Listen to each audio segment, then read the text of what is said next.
ऊपर लाठियां चलाई गई, आंसू गैस के गोले छोड़े गए, बूढ़े किसानों की आंखें फोड़ दी गई। मैं एक फोन कॉल की दूरी पर हूं। मैं पूछना चाहता हूं, क्या इस सरकार के पास कॉल करने के लिए 2 रुपए भी नहीं है? अरे 2 रुपए नहीं है तो हम लोगों से ले लो, लेकिन कॉल कर लो। किसान सब्जियां खरीदेंगे, उसका बड़े बड़े स्टोरेज में भंडारण करेंगे, जमाखोरी करेंगे, और जब बाजार में फल सब्जियों की कमी हो जाएगी, अनाज की कमी हो जाएगी, तो महंगे दामों में जनता को बेचेंगे। यानी आपने महंगाई को, जमाखोरी को, कालाबाजारी को इस बिल के माध्यम से लीगलाइज करने का बजट है। चंद लाइनों में उसको कह के अपनी बात को खत्म करूंगा कि धरा बेच देंगे, गगन बेच देंगे, धरा बेच देंगे, गगन बेच देंगे। Now I request Sri Sanjay Singh.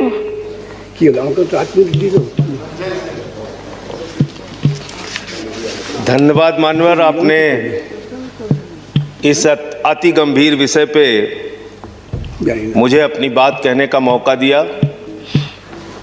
मान्यवर, मैं महामहिम राष्ट्रपति जी के अभिभाषण के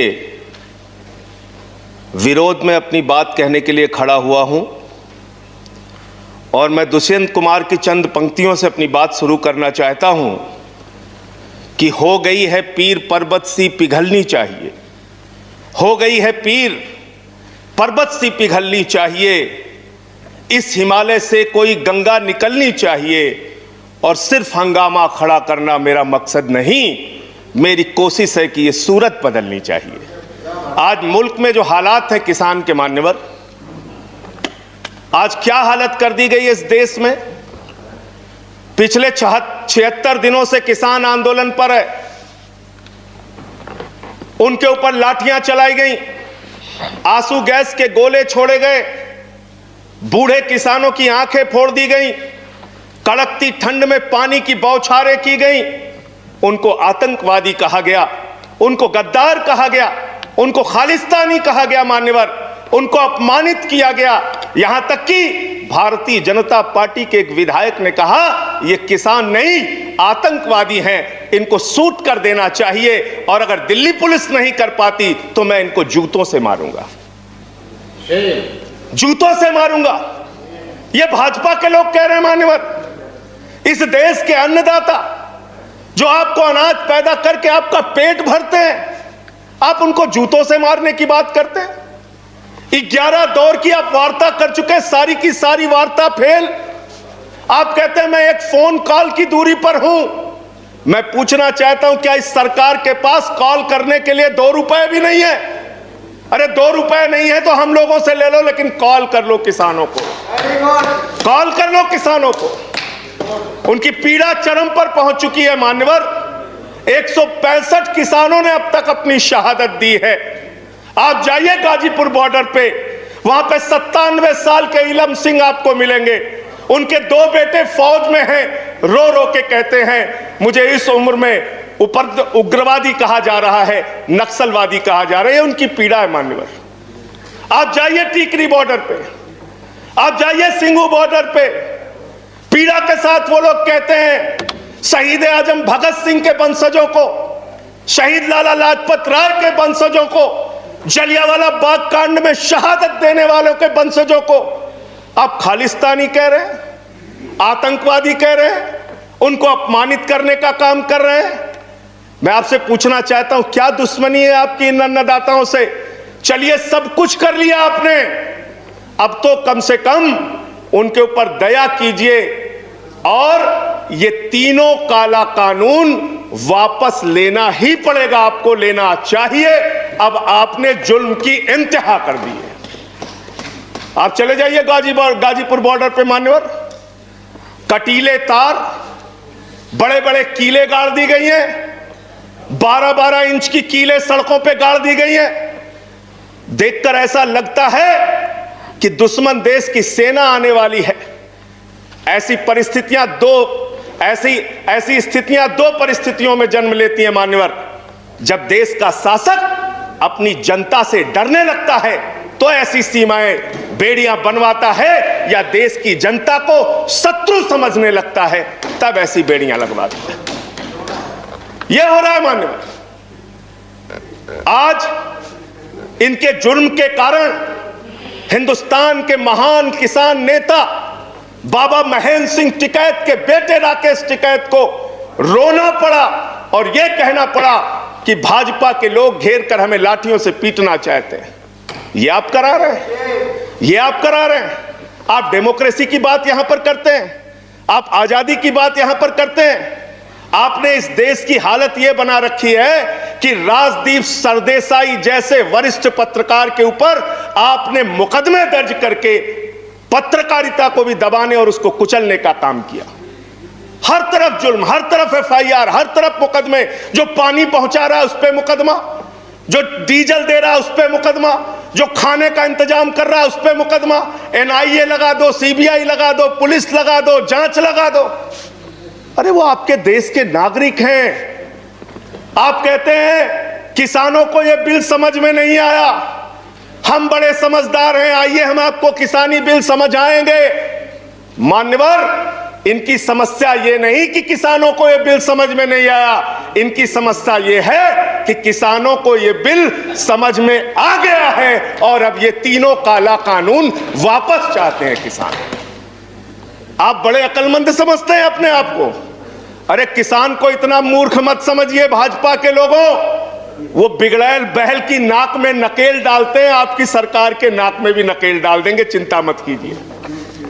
मैं यहां सुन रहा था मान्यवर, मुझे बड़ा आश्चर्य हुआ। सारी की सारी भारतीय जनता पार्टी की सांसद जितने भी नेता बोल रहे थे, कह रहे हैं कांग्रेस पार्टी ने 2019 के घोषणा पत्र में इसको लिखा था। यह बिल तो कांग्रेस पास करना चाहती थी। जीएसटी की बात करो, यह बिल तो कांग्रेस करना चाहती थी, हम इसलिए इसको कर रहे हैं। लेकिन वो सांसद ये बताना भूल गए कि जब यह बिल कांग्रेस लेकर आई थी तो उस समय स्वर्गीय अरुण जेटली जी ने और स्वर्गीय सुषमा स्वराज जी ने उस समय बिल का विरोध किया था। और कांग्रेस ने अगर 19 के घोषणा पत्र में इस बिल को शामिल किया था तो उनको तो 55 पे पहुंचा दिया, आपने तो लागू कर दिया, आपको 5 पे पहुंचा देगी। इस देश की जनता 5 पे पहुंचा देगी।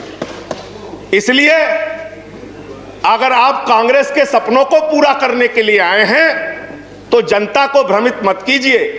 अपनी पार्टी का नाम बदलकर भारतीय जनता पार्टी से कांग्रेस पार्टी कर लीजिए। कांग्रेस ए हो जाए, कांग्रेस बी हो जाए, जनता प्रचार करे। आप लोग समझें आप क्या कहना चाहते हैं, जनता तय कर लेगी। मान्यवर, इस बिल में क्या क्या लिखा है वो बातें आपको बता के और थोड़ी बातें कह के अपनी बात खत्म करूंगा। असीमित भंडारण की छूट दी गई है इन बिलों में, और वो क्यों दी गई है? 2 साल से अडानी का 100 एकड़ जमीन का लैंड यूज चेंज करने की एप्लीकेशन हरियाणा सरकार के पास पेंडिंग थी। लेकिन 7 मई को जब पूरे देश में लॉकडाउन लगा था, उस समय उस लैंड यूज को चेंज करके 100 एकड़ जमीन पर अडानी को भंडारण कोल्ड स्टोरेज बनाने की छूट दी गई और 5 जून को ऑर्डिनेंस के जरिए असीमित भंडारण और कोल्ड स्टोरेज बनाने की छूट दी गई। तो ये बिल किसानों के लिए नहीं लाया गया, अपने 4 पूंजीपति मित्रों के लिए ये सरकार ये काला कानून लेकर आई है। उन्हीं को फायदा पहुंचाने के लिए काला कानून लेकर आया गया है, उन्हीं के लाभ पहुंचाने के लिए काला कानून। ये सरकार 130 करोड़ हिंदुस्तानियों की सरकार नहीं है मान्यवर, ये सरकार उन 4 पूंजीपति लोगों की सरकार है जिनके लिए कानून बनाते हैं और जिनसे चंदा लेकर ये लोग चुनाव लड़ने का काम करते हैं। ये उनके लिए बनाई गई है मान्यवर। इस सरकार में कहा गया दिल्ली के मुख्यमंत्री के बारे में कि किसानों का साथ दे रहे हैं, किसानों का साथ दे रहे हैं। मैं पूरी जिम्मेदारी के साथ कहना चाहता हूं सदन के अंदर, दिल्ली के मुख्यमंत्री अरविंद केजरीवाल, आम आदमी पार्टी किसानों का साथ दे रही थी, देती रहेगी। और आपने हमसे 9 स्टेडियम मांगा जेल बनाने के लिए, केजरीवाल जी ने इनकार किया। हम वहां पानी का इंतजाम कर रहे हैं, आप पानी का इंतजाम रोक रहे हैं। हम वहां शौचालय का इंतजाम कर रहे हैं, आप वहां शौचालय का इंतजाम रोक रहे हैं। आप वहां पर लोगों को पानी, खाना, शौचालय इस तक पर प्रतिबंध लगाना चाहते हैं। इंटरनेट, वो दुश्मन देश के नागरिक है क्या? उनके साथ इस तरह का व्यवहार आप कर रहे हैं। एक माहौल बनाया गया 26 जनवरी को, लाल किले पे हमला, लाल किले पे हमला। 7 रूट पे किसान ट्रैक्टर रैली लेके निकला, मान्यवर तिरंगा रैली लेके निकला, और 7 रूट पर कहीं किसान ने कोई उपद्रव नहीं किया, कोई हिंसा नहीं की। जो लाल किले पे लोग आए थे वो भारतीय जनता पार्टी के लोग थे, जिन्होंने लाल किले पे हमला किया, जिन्होंने लाल किले पर तिरंगे का अपमान किया। और वो दीप सिद्धू जो भाजपा का नेता है, उसकी फोटो प्रधानमंत्री के साथ है, देश के गृह मंत्री के साथ है। भारतीय जनता पार्टी को इसका जवाब देना चाहिए कि भाजपा के नेताओं ने लाल किले का अपमान क्यों किया, तिरंगे का अपमान क्यों किया। मैं ये कहना चाहता हूं मान्यवर, आज वो दीप सिद्धू संजय जी कंक्लूड भागा फिर कीजिए। रहा है। सर, सबको समय मिला, मुझे भी थोड़ा समय दीजिए। I have given sufficient time. सबको समय दिया, मुझे भी समय नो दीजिए। नो नो 10 मिनट देंगे सर, 10 मिनट दिया मैं। मान्यवर दीप सिद्धू भाजपा का नेता वो फरार है, जिसने लाल किले पे हमला किया, जिसने तिरंगे का अपमान किया। अपनी घिनौनी राजनीति के चक्कर में ये लोग कहां तक जा सकते हैं, इसका सच है ये जो सामने आया है। आप एमएसपी देने की बात कहते हैं, आप कहते हैं हम इस देश के किसान को एमएसपी देंगे।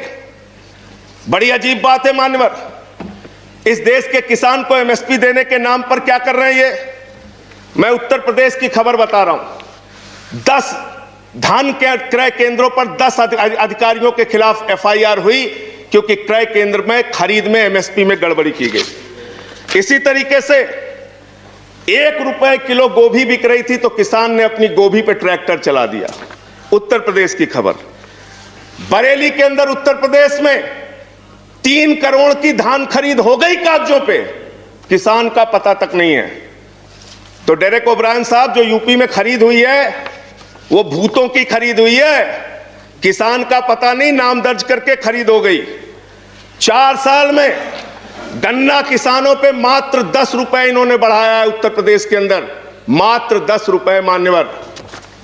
तो इसलिए ना आप एमएसपी देना चाहते हो, ना किसान को उसके फसल का दाम देना चाहते हो। असीमित भंडारण की छूट देकर आपने पूंजीपति मित्रों को यह सुविधा दे दी कि सस्ते में किसान से अनाज खरीदेंगे, सस्ते में किसान से फल खरीदेंगे, सस्ते में किसान से सब्जियां खरीदेंगे, उसका बड़े बड़े स्टोरेज में भंडारण करेंगे, जमाखोरी करेंगे, और जब बाजार में फल सब्जियों की कमी हो जाएगी, अनाज की कमी हो जाएगी, तो महंगे दामों में जनता को बेचेंगे। यानी आपने महंगाई को, जमाखोरी को, कालाबाजारी को इस बिल के माध्यम से लीगलाइज करने का, वैधता प्रदान करने का काम किया है। इस देश में महंगाई बढ़ाने का काम किया है, उसका रास्ता आपने खोला है। इसलिए भी ये बिल, तीनों का तीनों काला बिल वापस लिया जाना चाहिए। Thank you. अंत में थैंक यू। अंत में एक बजट आपने पेश किया, मनोहर, बस खत्म करके अपनी बात को खत्म करूंगा, उन्हीं बातों को। Please please conclude. Sir, budget इन्होंने पेश किया है, तो बजट के ऊपर और खरीद के ऊपर मैं लास्ट मिनट जो इनका बजट है, चंद लाइनों में उसको कह के अपनी बात को खत्म करूंगा कि धरा बेच देंगे, गगन बेच देंगे। धरा बेच देंगे, गगन बेच देंगे, कली बेच देंगे, चमन बेच देंगे। अगर तुम ही यूं ही सोते रहे तो ये फर्जी राष्ट्रवादी वतन बेच देंगे, वतन बेच देंगे, वतन बेच देंगे। धन्यवाद माननीय। Thank you.